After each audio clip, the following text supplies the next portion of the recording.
Welcome to Above the Hustle. If you enjoy this type of content, then subscribe and hit the bell icon so you never miss out on any of our latest and greatest uploads. You may have heard of the cycle of poverty. The cycle starts when a child is born into an impoverished family with limited means to improve their standard of living. But there is an inverse to that, and it's called the wealth cycle, which includes wealth creation, preservation, and distribution. Scholars believe the cycle persists for at least 3 generations: old money and generational wealth. Since the 1880s, the Social Register has published a directory of America's elite, including socialites, business tycoons, and old money families such as the Rockefellers and the Vanderbilts. Old money refers to affluent families that maintained their fortune for multiple generations. There are many ways families can build and preserve generational wealth. How did they get rich? First, they generated significant income. That income did not come from working for others. Self-made men, and in more recent times, thankfully women, created streams of income. In fact, approximately 65% of self-made millionaires have 3 streams of income.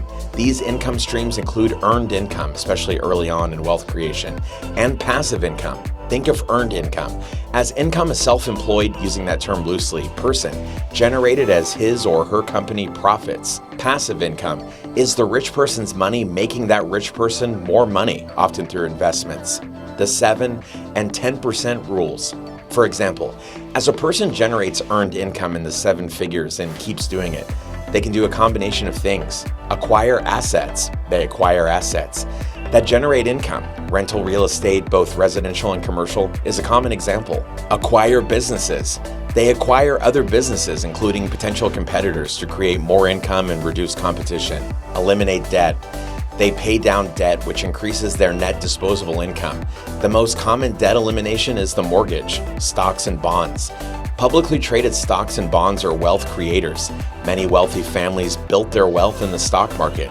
Something as simple as putting money in the stock market can double the investment in 7 years if it generates an average return on investment of 10% per year, or 10 years if it generates an average return on investment of 7% per year.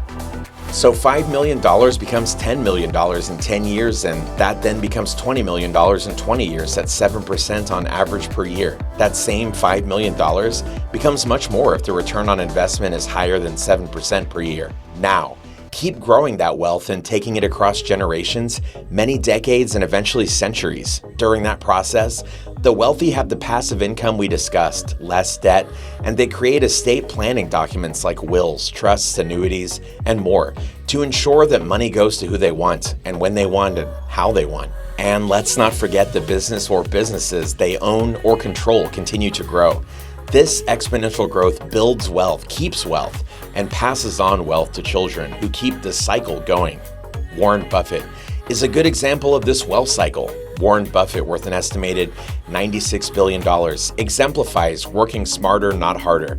But he also is a living example of exponential wealth growth. He grew his wealth through strategic investments and exponentially increasing his investment company's share price over the years. Additionally, Buffett opted to have an open marriage instead of divorcing his first wife, Susan Thompson. Was he smart enough to realize divorce can be expensive? Probably so.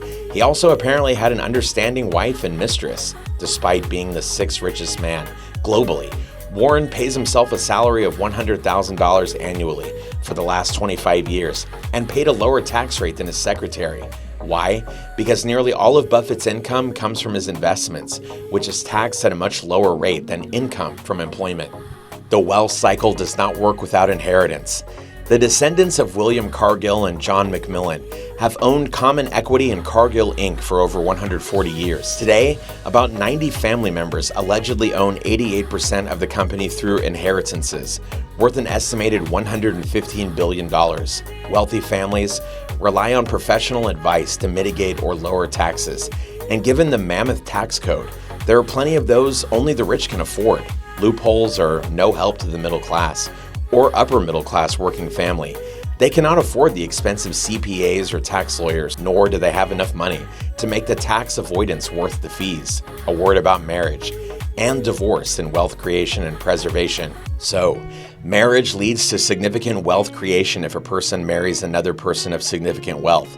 File that under common sense. However, that assumes the marriage lasts. And if the marriage does not last, well, then That state's divorce laws, or potentially a prenuptial agreement, may dictate how much of that wealth is divided between the spouses. Tabloids ruthlessly labeled 26-year-old Anna Nicole Smith as a gold digger when she married 89-year-old billionaire J. Howard Marshall in 1994. Smith and her estate litigated unsuccessfully for a share of Marshall's estate for 15 years. Corporate welfare. You thought big tax breaks were just for the super wealthy individual. No way.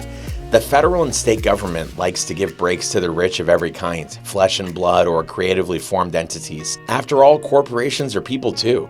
Lower relative cost of lifestyle.